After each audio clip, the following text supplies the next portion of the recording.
Hello everyone, स्वागत है आप सभी का मेरे इस प्यारे से यूट्यूब चैनल में। और जहां पर जो आज हम क्लास 12 की फिजिक्स का एक बहुत ही इंपॉर्टेंट डेरिवेशन जो कि यूनिट 1 से बोर्ड एग्जाम, चाहे वो किसी तरह का बोर्ड एग्जाम हो, सीबीएसई, एनसीईआरटी या फिर स्टेट बोर्ड का हो, उसमें ये पूछा जा सकता है। तो जो इंपॉर्टेंट डेरिवेशन है क्या है, Coulomb's law from Gauss law. तो आपको प्रूव करने के लिए आ सकती है कि कूलम्ब लॉ को प्रूव करो with the help of Gauss law. वो आपने इक्वेशन लिखनी है। तो कैसे करेंगे, तो लिखते हैं हम इस चीज़ को। तो जहाँ पर हम दो चार्जेस को कंसीडर करेंगे जिनके बीच में सेपरेटेड डिस्टेंस क्या है, आर होता है। ठीक है, तो मैं ड्रॉ कर लेता हूँ कि जहाँ पर दो चार्जेस हम लेंगे, प्लस क्या हो, एक चार्ज प्लस क्या लेंगे और दूसरा चार्ज लेंगे प्लस क्या हो। दोनों चार्ज प्लस क्या है, एक छोटा चार्ज है, दूसरा क्या है, बड़ा चार्ज है। तो हमें निकालना क्या है, पहले तो अब हम जानते हैं कि जो हमारे पास गॉस लॉ की इक्वेशन होती है वो क्या होती है। आपको पता है कि ये होता है ई डॉट डी एस। और चार्ज, जहाँ पर चार्ज क्या होता है, एनक्लोज चार्ज होता है। कौन सा चार्ज होता है, एनक्लोज। अब वो एनक्लोज कौन करेगा, वो एक सरफेस करेगी। उस सरफेस के लिए हमारे पास, आपको पता है, गोजियन सरफेस हम लेते हैं। तो आपके लिए क्या होना चाहिए, चार्ज होना चाहिए। और वो चार्ज कैसा होना चाहिए, एनक्लोज होना चाहिए।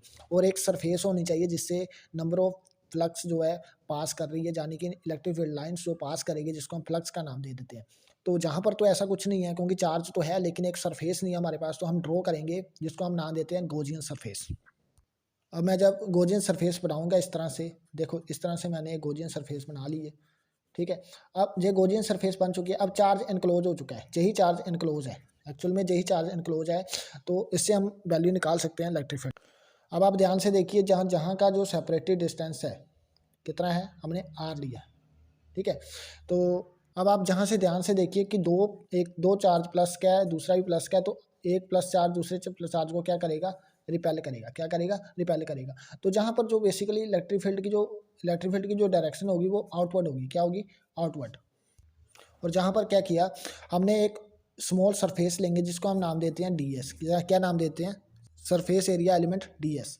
और जहाँ पर आप देखो, और इसका जो नॉर्मल वेक्टर जो है सरफेस एरिया का, वो भी इन द आउटवर्ड डायरेक्शन होता है। किधर को होता है, आउटवर्ड डायरेक्शन। तो आप देखोगे इलेक्ट्रिक फील्ड और जो डी एस वैक्टर है वो दोनों लाई इन द, इनकी जो डायरेक्शन सेम डायरेक्शन में है। तो जहाँ पर हम लिख सकते हैं गोस थ्योरम को, तो integral E dot D S is equal to Q by epsilon naught. जहाँ पर डी एस क्या है, सरफेस स्मॉल, और जहाँ ई क्या है, इलेक्ट्रिक फील्ड की जो वैल्यू इंटीग्रेट किया, मतलब ये पूरी सरफेस के लिए हमारे पास वैल्यू आ जाएगी, कितनी number of electric field lines को पास कर रही है। ठीक है, इलेक्ट्रिक फील्ड की वैल्यू आ जाएगी।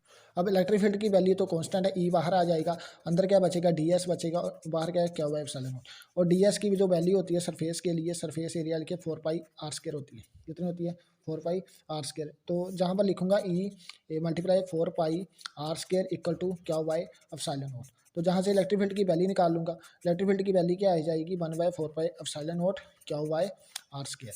तो ये हमारे पास इलेक्ट्रिक फील्ड की वैल्यू आ गई। But we know that F is equal to Q E होता है, यह तो आपको पता ही है।